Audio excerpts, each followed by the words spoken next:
And now let's talk about the hydrostatic pressure of Bowman space. When fluid is filtered into the Bowman's capsule, it does not just sit there quietly. It pushes back. This pressure is called Bowman space hydrostatic pressure, and it works against filtration. It's essentially an opposing force, and under normal conditions it's estimated to be about 10 millimeters mercury. There is also something called the oncotic pressure of Bowman space. But here's the deal, it's zero. Why? Because proteins do not get filtered through the glomerular membrane. So there is no proteins in Bowman space to pull water osmotically. That's why oncotic pressure equals zero in healthy kidneys. Now let's talk about the filtration membrane itself. Its permeability is a big deal.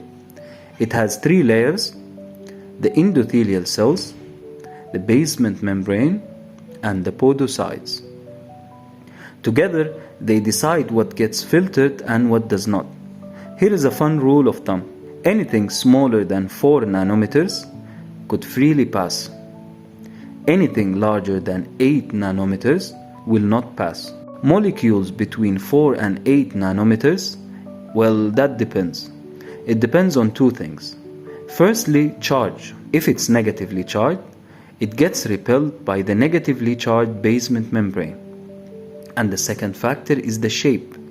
Bulky or irregular shaped molecules have a harder time squeezing through.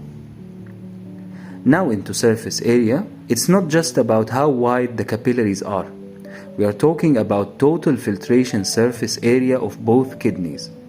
If one kidney is not working properly, the overall surface area drops, and so does the glomerular filtration rate. And here's a cool fact. Mesangial cells, yes, those cells in the glomerulus, can actually control surface area.